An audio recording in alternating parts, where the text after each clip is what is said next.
Okay, this is the second session in my Train Your Piano Brain series. It looks like lots of you guys really enjoyed the first session, by the way. Thanks very much for all the likes and all the feedback. Anyway, in that last session we were working on rhythmic improvisation and rhythmic independence between the hands. Today we're going to look at an exercise that specifically targets hand independence. Now if you're learning the piano, it's really important to move away from to get your brain to move away from the regular day-to-day way that you use your hands, which is typically in some kind of coordination with each other. When you're playing the piano, very often your hands are doing very, very different things. So we need to kind of get your brain to learn how to do that much more efficiently. Now, like in the first session, today's exercise is in stages. Think of them as levels, and again, like in the first session, you'll find it really helps if you treat it as a game. Try, if you can, to master each level before you move on to the next. Okay, here we go. Level 1 starts with this very simple right hand movement.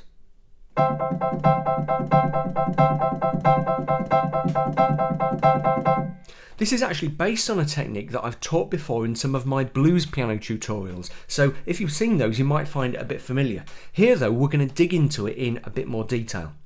Now as you can see, I'm playing a chord of C major there in its root position with C at the bottom, and I'm playing in the octave above the octave that contains middle C. What's important is the rhythm that I'm playing. There are 4 beats in the bar, quite steady. 1, 2, 3, 4. And on each beat I'm playing the chord 3 times. 1, 2, 3, 4, 1, 2, 3, 4, ba ba ba ba ba ba ba ba ba ba ba.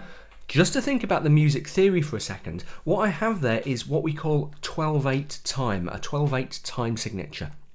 That's a compound time, to use a technical term. There are 4 beats in the bar, but under the 4 beats there are 12 shorter beats, 12 quavers or eighth notes, hence the name 12/8.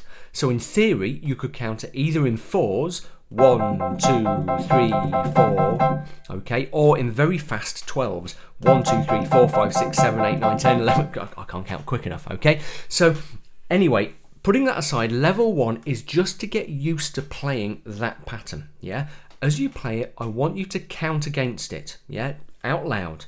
1, 2, 3, 4, 1, 2, 3, 4, yeah? If it helps, tap with your left hand. 1, 2, 3, 4, 1, 2, 3, 4.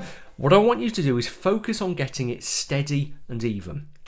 Now, a word of warning, doing this is quite tiring on your right hand, so if you're new or relatively new to the piano, you should only do it for a few minutes at a time, and certainly not to the point where it begins to hurt, yeah, especially if you're playing on a digital piano, as they tend to have harder, less forgiving key beds than acoustic pianos.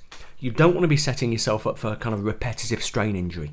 So warm up first, maybe play some scales, do a little bit of gentle stretching, and take it easy, just a few minutes at a time. Level 2 is just a short jump up in difficulty from level 1. Rather than just counting while we play our right hand pattern, instead we're going to play a note, C, in the left. I'm going to use this C here, an octave below middle C. Okay, let me show you what I mean. 1, 2, 3, 4.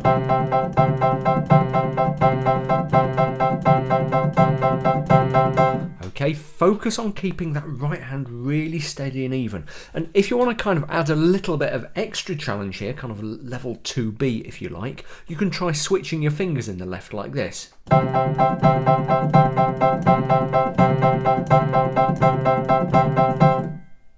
Level 3 is where things begin to get a little bit trickier, because we're going to play a slightly more complex pattern in the left. This is it. It's what we call a shuffle pattern. It's quite simple. Note that I'm not holding my 5th finger down, okay? That's a really tempting thing to do, okay? But each time it's clear and distinct.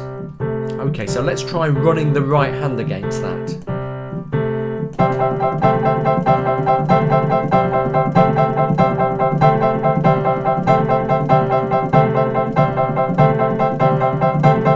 Okay, again we want everything clear and even. As always with piano practice, or anything you do on the piano, listen to yourself, listen to the sound that you're making. Yes, it's only an exercise, but you should always, always, always try to make a good sound.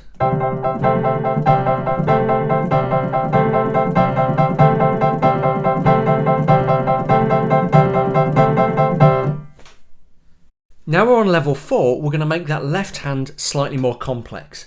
Instead of this shuffle pattern, which we used at level 3, we're going to use a variant of it, which is kind of rolling and syncopated. Again, we're lifting that 5th finger every time. Now just practice that by itself for a while to get the hang of it, and when you're reasonably confident, try to add the right hand pattern over the top.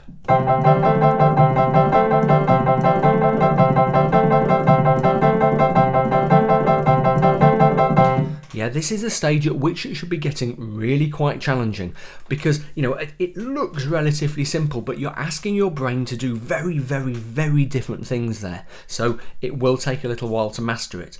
Practice and practice and practice until you can do it really confidently. Again, always listening, always going for as even a sound as you can manage. And like I said, not too much at once. Little and often isn't just a good practice habit, it's a good way of protecting your hands and your fingers when you're playing this kind of repetitive pattern. Maybe 5 minutes a day for, you know, as much as a couple of weeks to really master this. Okay, level 5, final level. What we're going to do now is exactly what we did in level 4, but with some chord changes. Specifically, we're going to play through an 8-bar blues pattern, like this.